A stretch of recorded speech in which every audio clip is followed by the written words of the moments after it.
बाहर तेज तूफान और मूसलाधार बारिश हो रही थी, लेकिन आर्यन रायचंद के आलीशान केबिन के अंदर का तापमान उससे भी कई ज्यादा गर्म था। आर्यन अपनी बड़ी सी कांच की खिड़की के पास खड़ा था, हाथ में वाइन का गिलास और आंखों में जलता हुआ गुस्सा। तभी दरवाजा जोर से खुला और सिया अंदर दाखिल हुई। वह पूरी तरह भीगी हुई थी। उसके बाल उसके चेहरे पर चिपके थे और वह ठंड से कांप रही थी। मिस्टर रायचंद, आप ऐसा नहीं कर सकते। आपने मेरे भाई को पुलिस से पकड़वाया सिर्फ इसलिए क्योंकि उसने आपकी कार पर एक खरोंच मारी थी। सिया की आवाज में गुस्सा और बेबसी दोनों थे। आर्यन धीरे से मुड़ा। उसकी काली गहरी आंखें सिया के चेहरे पर टिकी थी। उसने सिया की तरफ एक कदम बढ़ाया। उसकी चाल में एक शिकारी जैसी सातिरता थी। कार की कीमत उतनी नहीं थी सिया, जितनी तुम्हारी जुबान की है, आर्यन ने बहुत धीमी और भारी आवाज में कहा। वह सिया के इतने करीब आ गया कि सिया को उसकी महंगी परफ्यूम और सिगार की महक आने लगी। सिया पीछे हटने लगी, लेकिन पीछे दीवार थी। आर्यन ने अपने दोनों हाथ सिया के चेहरे के दोनों तरफ दीवार पर टिका दिए। उसे अपने बीच में कैद कर लिया। मुझे ना सुनने की आदत नहीं है और तुमने आज सुबह सबके सामने मुझे मना किया था। आर्यन की आवाज अब उसके कानों के पास थी। उसकी गर्म सांसें सिया की गर्दन को छू रही थी, जिससे सिया के शरीर में एक अजीब सी सिहरन दौड़ गई। आप एक जानवर है, सिया ने उसकी आंखों में आंखें डालकर कहा। हालांकि उसका दिल जोरों से धड़क रहा था। आर्यन के चेहरे पर एक शैतानी मुस्कान आई।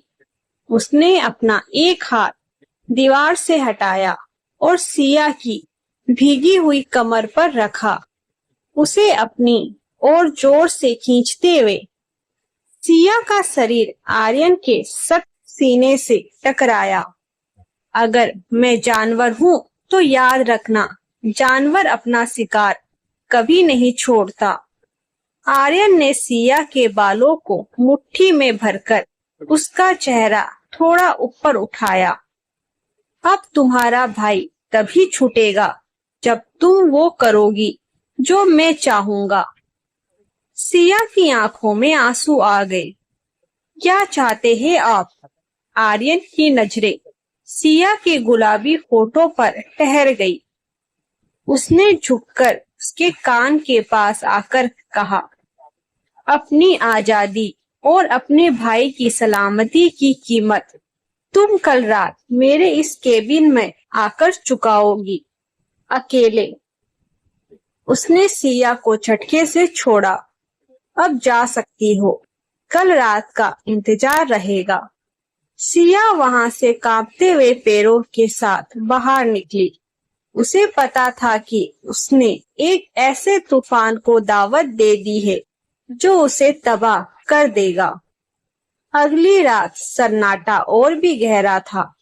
सिया रायचंद एम्पायर्स की बिल्डिंग के सामने खड़ी कांप रही थी। उसके पास और कोई रास्ता नहीं था। उसका भाई सलाखों के पीछे था और आर्यन रायचंद ही उसे बाहर निकाल सकता था। जैसे ही वे केबिन के अंदर पहुंची, उसने देखा कि आर्यन अपनी शर्ट के ऊपर की 2 बटन खोले मेज पर कुछ फाइलें देख रहा था।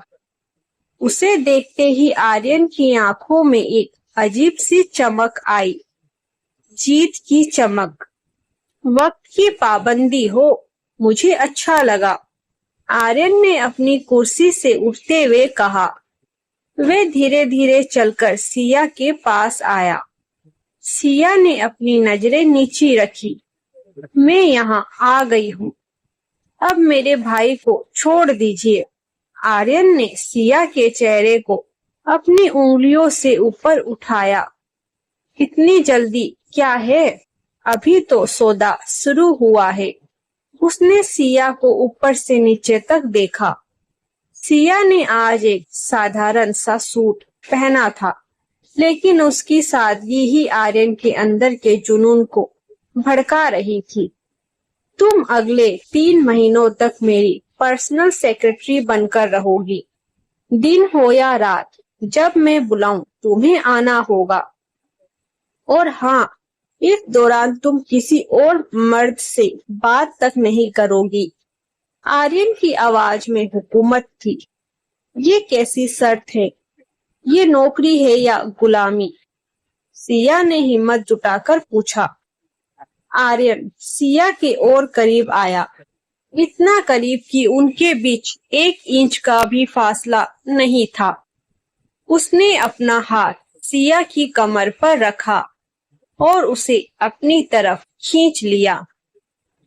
सिया का सांस लेना दूभर हो गया। इसे जो चाहे नाम दे दो सिया, तुम अब मेरी प्रॉपर्टी हो। आर्यन ने उसके फोटो के बेहद करीब जाकर कहा। उसकी आवाज में एक रूखापन था जो सिया को डरा भी रहा था और एक अजीब सी कोशिश भी महसूस कर रहा था। सिया ने उसे पीछे धकेलने की कोशिश की। मुझे हाथ मत लगाइए। आर्यन ने उसके दोनों हाथ पकड़कर उसके पीछे दीवार से सटा दिए और खुद उस पर झुक गया। जितना मना करोगी, उतना ही मेरा दिल तुम्हें और तंग करेगा। याद रखना, तुम यहाँ अपनी मर्जी से आई हो, लेकिन जाओगी मेरी मर्जी से। उसने सिया की गर्दन पर अपनी गर्म सांसें छोड़ी और फिर अचानक उसे छोड़ दिया। कल सुबह 8 बजे तुम मेरे घर पर होगी। फाइलें तैयार मिलनी चाहिए। सिया बिना कुछ कहे वहां से तेजी से निकल गई। उसके दिल की धड़कनें उसे साफ सुनाई दे रही थी। उसे समझ नहीं आ रहा था कि वे आर्यन से नफरत कर रही है या उसकी तरफ खींची जा रही है। क्या सिया आर्यन के घर में सुरक्षित रह पाएगी? ये देखने के लिए पार्ट 2 तक बने रहिए।